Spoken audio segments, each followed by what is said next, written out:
With such a simplistic item of clothing, you would think styling the polo would be easy. But here's where I see many middle-aged men get this completely wrong. They either find a way to make themselves look even older and dated, or overcompensate, trying really hard to make themselves look younger, which in my opinion is as bad as not trying at all. So today I'm going to go over 4 key tips that'll help you master the polo look. That way, the next time you wear polo at one of your business meetings or a date, you're going to come across as someone who pays attention to the details. Because regardless of what you might think, first impressions matter. In fact, there have been studies that have shown that people size you up within a second of meeting you, deciding if they're going to trust you or not simply on the way you look. So you might as well give yourself the best chance of success when you wear a polo by following these 4 tips. Tip number 1 is getting the proper fit. Guys, wearing those large boxy polos are not doing you any favors. If you're wearing them because you're uncomfortable in your skin, you're carrying a little bit more going on in the midsection, that large boxy polo is actually making you look even larger, boxy, and rounded. It's not helping you out. Then the other extreme, you go way too small wearing a polo, trying to make yourselves look younger by wearing a smaller shirt. This just screams desperation, and it's a huge turnoff, and you're not going to be taken seriously. So how should these polos fit? Well, the shoulders are the foundation. The seam of the polo should line up flush with the seam of your shoulder. You get that part right, it usually starts falling into place from there. Across the chest, you don't want to be swimming in the polo, and you also don't want the polo plastered against your chest. You should be able to pinch about half an inch to 1 inch on each side. As you work your way down to the torso of the shirt, you should be able to pinch 1 to 2 inches on each side, regardless of your body type. Now, the length of the polo is very important. It should just pass the belt line, but not below the crotch or seat. If you wear one of those large boxy polos, it just looks like you have a mini skirt on. In a moment, I'm going to go a little bit more into detail how to style these polos, but the ones I really suggest you give a try are the ones that have the ribbed waist at the hemline. That takes the guesswork out of how long the polo should be because it sits right at the waistline, slightly below. But I'll go into more detail with those in just a little bit. Now, tip number 2 is getting the fabric right. Guys, stay away from that inexpensive cotton, those polo shirts that you might buy for your kid for prep school, for private school. It's a thinner, cheaper cotton that fades very easily with washing, and it also thins out as you wash those polos, making them see-through. Also, the collar of those shirts do not hold up very nicely. The plackets usually tear very easily or the buttons come right off. Stay away from those inexpensive cotton shirts. If you want to go with the cotton shirt, then I would go with the peak cotton. Peak cotton's a little bit thicker in fabric and it holds up and drapes nicely, much nicer than those cheap polos. The collars on the peak cotton shirts stay nice and stiff, as well as the placket. Another fabric that I highly recommend are the ones that have a cotton silk mix, like the ones that I get from Suit Supply. These are of higher quality, but they've held up nicely over the last few seasons. And what I love about those, they have the rib waist at the hemline, making it really easy to dress up or down. But the other fabric that I highly recommend you guys stay away from if you're trying to wear polo in an elevated outfit is that moisture wicking performance fabric that you would find in your Under Armour polos or those Nike polos.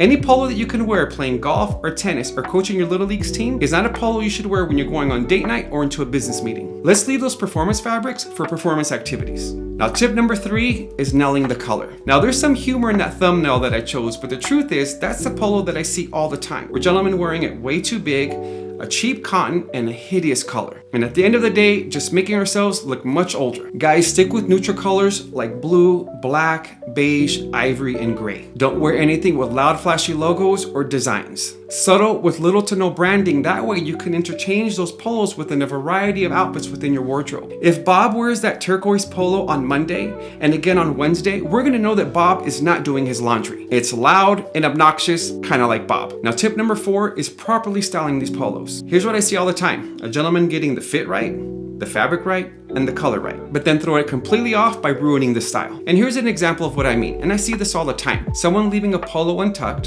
throwing some slim or skinny jeans, and then throwing on some dress shoes. You've combined 2 sets of looks that do not go together. I have no problem with leaving a polo untucked. In fact, the polo I have on today, I have untucked. What I'm not a fan of is having a shirt untucked and then throwing it on with some dress shoes. So let's put some outfits together and show you how and when to tuck those polos in or to leave them untucked. Now, with this first outfit, we're gonna go with beige sand-colored trousers. We're gonna throw on a brown polo from Banana Republic with the Luxe Touch fabric and a little bit of a design on the sleeve and pocket. We'll leave this untucked, but we'll throw on some minimal off-white sneakers. This is a crisp, clean, monochromatic look that gives off a chic, elegant vibe with a timeless look with a modern flair. And the next outfit, we're gonna leave the shirt untucked again. We're gonna throw on some gray 511 slim jeans from Levi. We'll throw on another Banana Republic black polo and add it with some minimal off-white sneakers. This is another timeless, edgy look and monochromatic. You're gonna see a theme here with those outfits. But what I wanted to show you with those first 2 outfits is that you can leave a polo untucked. It's just the footwear is gonna really dictate the direction of that outfit. I think you can pull this off in a business casual meeting and on a coffee date. Now in the next outfit, we're gonna stick with denim, but we're gonna dress it up a little bit. We're gonna go with black 511 jeans from Levi, a tan cotton silk polo from Suit Supply, and we're gonna tuck this in with black Tassel loafers from Becket Simonon and a matching belt. I actually got the inspiration for this outfit directly from the Suit Supply website. I'll link that site below in the description along with all the other items that I'm showing you today. Now this is an outfit that I would wear for a casual business meeting leading right into date night. Now for the next outfit, let's throw on some indigo blue jeans from American Eagle, this navy blue polo from Banana Republic, and some brown loafers from Becket Simonon with the matching belt. Now simply by tucking in the shirt and throwing on the matching belt with the loafers, I've elevated the look of this outfit.